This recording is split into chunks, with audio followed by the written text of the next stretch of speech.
आप देख रहे हैं गांव आज तक, आपके साथ हूं मैं नेहा बाथम। गांव आज तक में आप सभी का एक बार फिर से स्वागत है। आज के बुलेटिन की पहली खबर मोस्ट वांटेड अंडरवर्ल्ड मुजरिम दाऊद इब्राहिम से जुड़ी हुई है। आज हम आपको ले चल रहे हैं दाऊद के उस गांव जिसे बरसों पहले उसके परिवार ने छोड़ दिया था। आज भी वहां पर दाऊद के परिवार का घर है, लेकिन पूरे गांव में उसका कोई नाम लेवा नहीं है।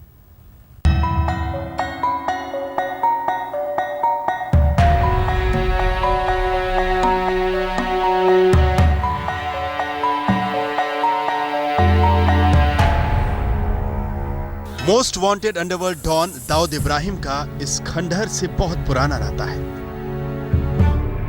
इस 3 मंजिला खंडहर की दीवारों से दाऊद और उसके परिवार का पुराना कनेक्शन है। इस खंडहर से मुंबई बम धमाके के मुजरिम दाऊद का कुछ ऐसा रिश्ता है जिसे वो चाहकर भी भुला नहीं सकता। महाराष्ट्र के कोंकण इलाके के रत्नागिरी जिले का ये गांव डॉन दाऊद इब्राहिम का पुश्तैनी गांव है। इस गांव का नाम है मुमके। जराइम की दुनिया में भले ही दाऊद का सिक्का चलता हो, लेकिन उसके पुश्तैनी गांव में उसका कोई नाम लेवा नहीं है। सालों से दाऊद का यह पुश्तैनी बंगला वीरान पड़ा है।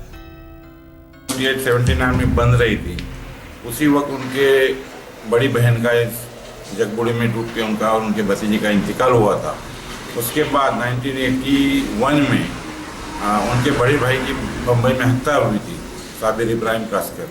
उसके बाद उन लोगों ने यहाँ पर बिल्कुल यानी दूर बोलते हैं ना, क्या बोलते हैं हम लोग, यानी किनारा कर लिया इस बिल्डिंग से, इस गांव के तकरीबन। मुंबई से करीब 330 किलोमीटर दूर बसे गांव मुमके के इसी घर में 26 दिसंबर 1955 को दाऊद का जन्म हुआ था। गांव के लोगों के मुताबिक बेहद गरीब परिवार में पैदा हुए दाऊद का बचपन इसी गांव में मुफलिसी में बीता। दाऊद के पिता मुंबई पुलिस में हेड कांस्टेबल थे, लिहाजा पूरा परिवार गांव से मुंबई शिफ्ट हो गया। गांव में तो आते थे, हम भी छोटे थे। गांव में जब आते थे तो हम भी उनको देखते थे, मिलते थे, जब हम भी छोटे थे। और वो जिस टाइम ये गांव में आते थे वो टाइम पे तो ये सवाल ही नहीं था, ऐसी बातें ही नहीं थी। गांव के लोगों के मुताबिक गांव के इसी घर में दाऊद के परिवार के कई सदस्यों की मौत हो चुकी है। इस वजह से पूरा परिवार यहां से मुंबई चला गया।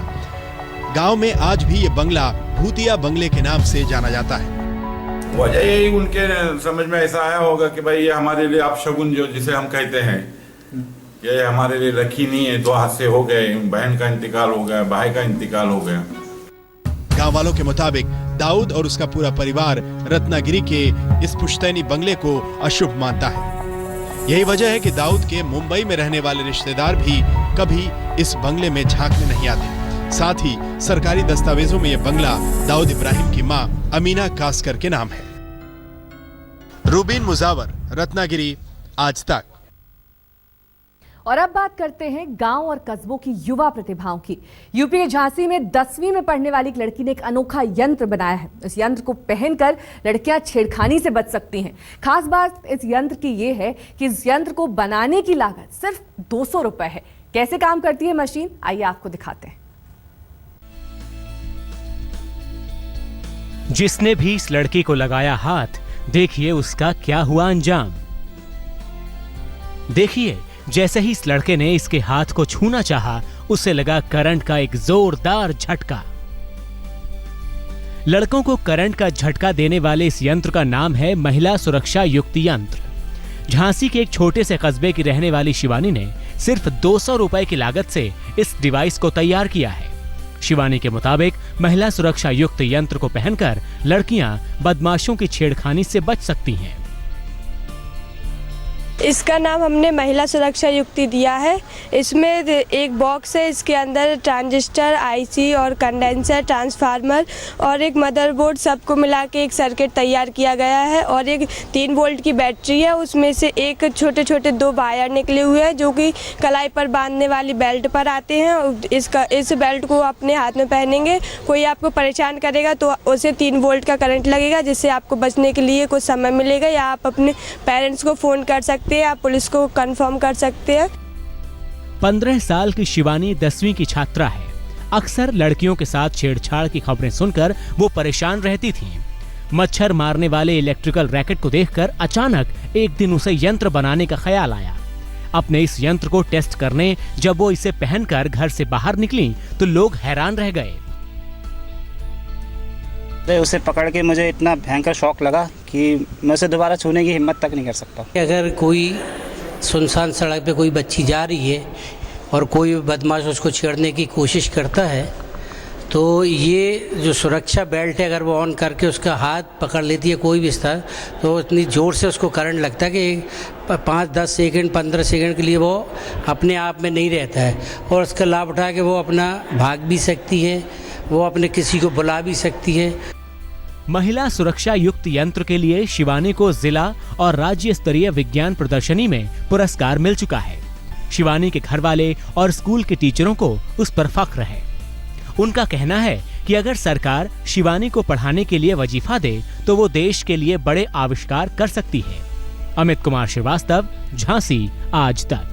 छत्तीसगढ़ के गांव में लगातार कुछ ना कुछ नया हो रहा है। सरकारी सख्ती के बाद आदिवासी बाहुल्य गांव में लोगों के आने जाने पर प्रतिबंध लग गया है। लिहाजा आदिवासी संस्कृति से शहर के लोगों को परिचित कराने के लिए रायपुर के पास एक अनोखा गांव बसाया जा रहा है।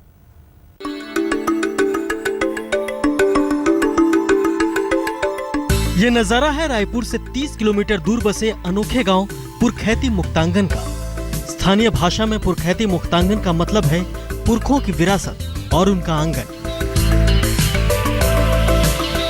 रायपुर के उपरवारा नाम के गांव के पास बसा पुरखैती मुक्तांगन गांव को करीब 500 एकड़ में बसाया गया है। इस गांव में बस्तर के आदिवासी इलाके सुकमा, दंतेवाड़ा, नारायणपुर, कांकेर, बीजापुर और अबुझमाड़ में रहने वाली तमाम जनजातियों की सामाजिक और सांस्कृतिक झलक पेश की गई है।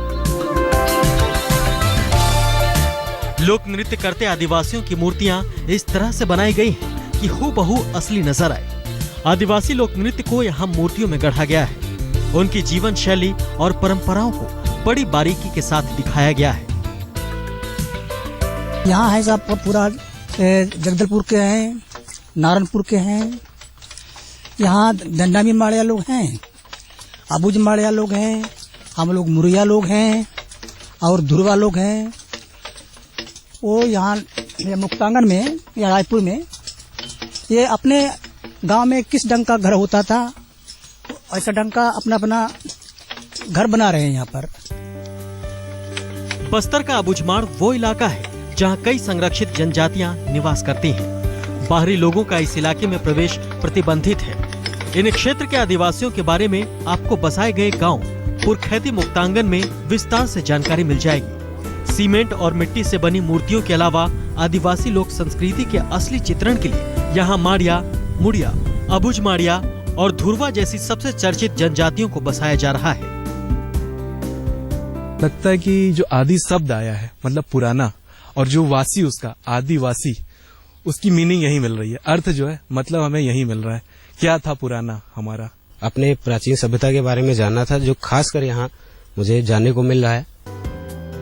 आदिवासी इलाकों में लोहे और लकड़ी से कई तरह की कलाकृतियां बनाई जाती हैं। इन कलाकृतियों में जनजातियों के सामाजिक और सांस्कृतिक धरोहर का चित्रण होता है। लिहाजा पुरखैती मुक्तांगन में ऐसे कलाकारों को बसाया गया है जो आदिवासी संस्कृति की कला को उकेरने में माहिर है। इस नए गांव पुरखैती मुक्तांगन में इन कलाकारों को रोजी रोटी का जरिया मिल गया है। पुरखैती मुक्तांगन कहीं सरकार पर आर्थिक रूप से बोझ न बन जाए, उसका भी बेहतर समाधान खोजा गया है। बर्थडे हो या फिर मौज मस्ती के लिए आयोजित होने वाली पार्टियां, पुरखैती मुक्तांगन सभी के लिए मुहैया होगा, लेकिन इसके लिए कुछ शुल्क की अदायगी करनी होगी। इससे होने वाली आमदनी से इस गांव का रखरखाव भी होगा। कैमरामैन महेंद्र के साथ सुनील नामदेव, पुरखैती मुक्तांगन, रायपुर आज तक। राजस्थान के धौलपुर जिले के गांव में खेती में लगातार घाटे से परेशान गांव वालों ने घर बैठे ही पैसा कमाने का रास्ता निकाला है। लोगों ने कालीन उद्योग में हाथ आजमाया है। धीरे धीरे कारोबार चल निकला। आज इस गांव को विदेश से कालीन के ऑर्डर मिल रहे हैं। गांव में कैसे हुआ ये सब कुछ, देखिए रिपोर्ट।